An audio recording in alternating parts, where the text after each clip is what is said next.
Hey gang, so Mr. Weaver here, AP Biology. It's killing me that I have to do this, but I want to walk you through today one of what we used to call the dirty dozen labs in AP Biology. Every AP Biology student in the nation, there used to be 12 really solid labs. Most instructors still do these 12 labs, but they're kind of cornerstone fundamental labs. And you'll notice in week 4, I sent you a big series of papers, which is in fact this lab. It's called the Diffusion lab. And I did lecture in my chapter 7 lecture. If you watch that, you'll see me go through the first of 3 parts. Three parts of the lab. So I want to walk you through what it would look like if you were standing in here as a student of mine over the last several decades. This is what you would do for the diffusion lab. The big idea here is molecules moving across a membrane, and there's certainly the movement of water, which is osmosis, but then other molecules as well. In this case, we'll be talking about potato molecules and sugar molecules. So if I take you over here, this is kind of a picture of what goes on in part 1. I demonstrated this already. I actually did this lab for you in the chapter 7 lecture. But essentially what we do is we'll take a beaker full of water, and then we'll make a dialysis tubing bag out of this stuff. Actually, this is dialysis tubing. It's really hard to kind of see. It's like tape, and when you immerse it in water and roll your fingers back and forth, it actually opens up to form a bag or a tube, and then you tie off each end. I'll show you what the finished product looks like here. Over here, for instance, in the lab setup 2, we have a whole bunch of these bags, but this is what it looks like. Maybe I'll hold it over the... So that is a dialysis tube bag, and what the lab calls for at first is just to, in this dialysis tubing, we place some starch and some glucose sugar in the bag, and then we have ways to measure to see if the starch moved in or out. When starch interacts with iodine, it turns rich blue, almost black. And then we have this test tape, which you see kind of in the drawing on the top, and that will test for whether sugar got out of the bag. And when I did this for you in the chapter 7 lecture, we saw the bag starting to turn blue, and as time goes by, it does more of that. So iodine got in as a small molecule across this cell membrane. That's really what's going on here. It's a fake cell membrane. So iodine got in, turned the bag blue, and the starch as a giant molecule couldn't get out, and so it had to stay in the bag. Meanwhile, sugar, being kind of an in-between size molecule, was able to get out of the bag ultimately and turn this little piece of test tape dark, which is a positive sugar test. So what's it all about? It just means that if that bag represents a cell membrane, the holes must be of uniform size so that little things got in or out, and big things couldn't get in or out. So that's essentially what we showed you for lab part number 1. So part 2, here's kind of the setup. We have all these beakers here. We have 6 beakers, and we mixed up sugar water, different concentrations. So 0 is kind of our control beaker. 0.2 molar sugar, and it's just sugar is, a disaccharide, sucrose. 0.4, 0.6 molar, 0.8, and 1.0 sucrose solution. So, this is really a lot of sugar towards the end here where it doesn't want us to stay suspended. So we mix it up, we draw it into a syringe like this, and each lab group would use these syringes to fill a bag and tie it off. And so here's where you'd end up with. And part 2 looks kind of like this. And you would make your bag, your dialysis bag, like this, and you'd put it on a scale, and you'd mass your bag just after you set it up, and then you'd put each of those bags full of a different amount of sugar in a beaker of water. And what's the point? Well, we want to see what happens over time with different sugar concentrations and movement across the bag. So anyway, the way we could analyze this is we can weigh the bags after an hour or so, and then we can figure out the percent weight change. So 6 bags, different concentrations of sugar. We mass the bags at the setup point, and then we mass them an hour later, and we calculate percent change. That's part 2.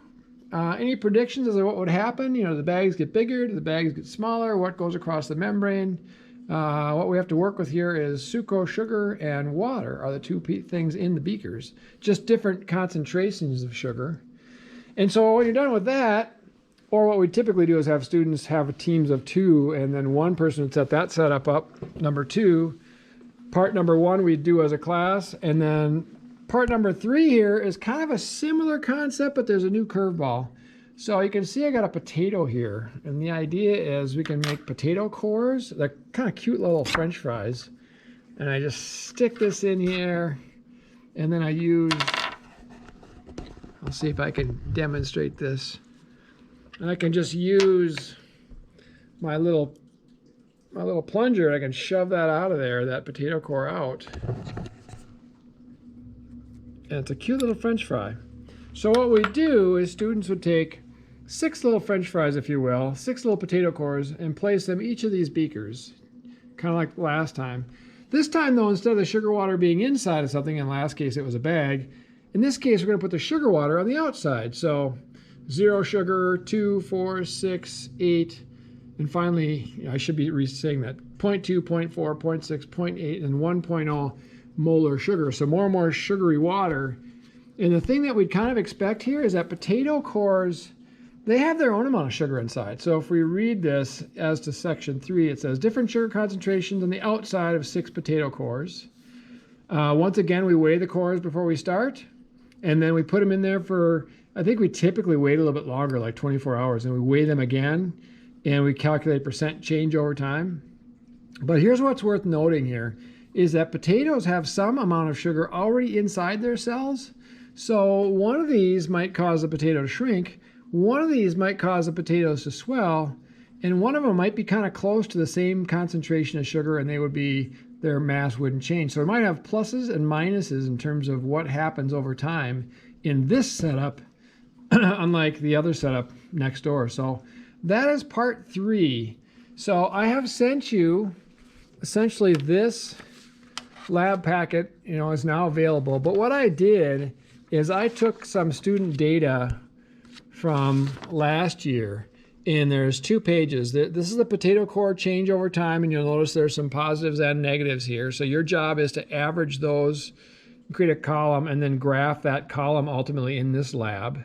And then the flip side of this page, I have last year's data, and this is the amount change in the bags of sugar. And you can see listed on the side there, we have the different molar concentrations of sugar. And then this is some group data. So what you do is find the average of these in this column, and then graph that. So anyway, it kills me to be doing labs like this, but I wanted to show you the setup. So now I think it's week 4, you can start it. So week 4, we can start this lab, and then we can have it be due at the end of week 5. So that gives you 2 weeks to work with this, ask questions. We'll have a Zoom meeting next week, and so maybe if you get it started, you could ask questions then. But anyway, this is one of the dirty dozen. This is one of the ones that's fundamental in your understanding of AP Bio. So anyway, now I'll post this and take a look at it, we hope, and then try this lab, and it should go okay for you. All the questions that we are part of the lab, you're expected to do. And again, email me or in the Zoom meeting, let me know if you have questions. Awesome. So I'm going to pan over the setup once again. So we have our potato cores with different sugar concentrations, and we have our bags with different sugar concentrations. Massing them before and after is really the big step in the lab. And this is our stock solutions of those. And again, step 1 was done for you in the lecture 7 with just seeing that bigger molecules struggle to cross a membrane and smaller molecules are able to cross a membrane. One of the questions that I recall in this classic lab asked, if you were to put them in order, well, iodine is really tiny, so it moved across and turned the bag blue. Water is probably a close second. Sugar is probably the next biggest one, even though iodine, water, and sugar were able to cross the bag.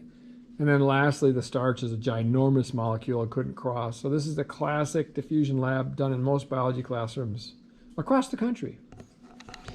So anyway, hope that makes sense. Hope that helps. And I'll post this and it gives us a place to start.